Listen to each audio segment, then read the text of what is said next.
งานมหกรรมสีมือหัตถกรรมลาวครั้งที่13ได้ไขขึ้นแต่วันที่13 ถึง 19 เดือนตุลาปี 2014 ที่ศูนย์การค้าลาวไอเทคซึ่งถือว่าเป็นบุญประเพณีและสร้างโอกาสให้ชาวสร้างหัตถกรรมลาวทั่วประเทศได้นำเอาสินค้าหัตถกรรมของตนเข้าร่วมวางแสดงและขายพร้อมทั้งมีการพบปะแลกเปลี่ยนบทเรียนนำกันเพื่อซอกหาคู่ค้าคู่ลงทุนและคู่ร่วมธุรกิจ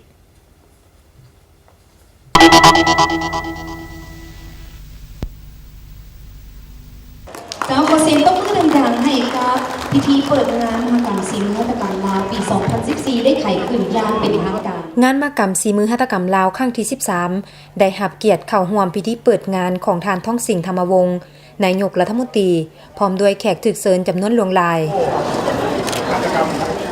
ในนั้นจะมีการจัดสัมมนาหาความรู้โดยปีนี้มีหัวข้อหัตถกรรมเครื่องทีละนึกการเข้าหาแหล่งทุนธุรกิจขนาดน้อยและขนาดกลางหรือ SME และการกักเกี่ยมเข้าเป็นประชาคมเศรษฐกิจอาเซียนหรือ AEC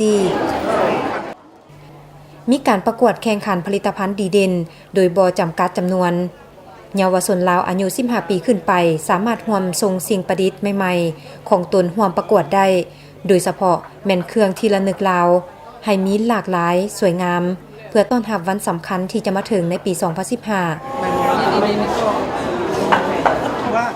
อีกกิจกรรมหนึ่งเป็นการสาธิตผลิตภัณฑ์เครื่องหัตถกรรมพื้นเมืองเพื่อสร้างที่สำนึกในความหักชาติหักภูมิปัญญาของบรรพบุรุษให้แก่น้องนักเรียน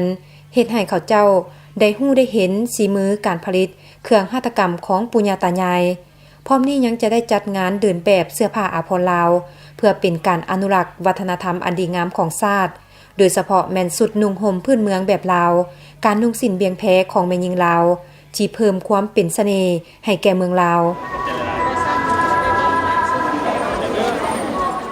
งานมหกรรมครั้งที่13ยังเป็นการเอกอ้างผลงานของชาวสร้างหัตถกรรมลาวต่อสายตาของแขกภายในและต่างประเทศ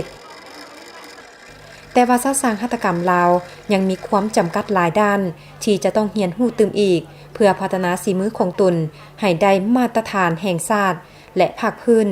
ซึ่งในอนาคตยังจะต้องได้รับการสนับสนุนและอำนวยความสะดวกจากองค์การมหาภาคอย่างเป็นรูปธรรมเพื่อเกี่ยมพร้อมผลิตสินค้าหัตถกรรมไฮไลท์รับใส่ตลาดภายในอย่างเพียงพอและส่งออกตามนโยบายเปิดกว้างทางด้านเศรษฐกิจของรัฐบาลรวมไปฮอดชาวสร้างหัตถกรรมเพื่อเกี่ยมพร้อมเข้าเป็นประชาคมเศรษฐกิจอาเซียนอย่างมีคุณภาพ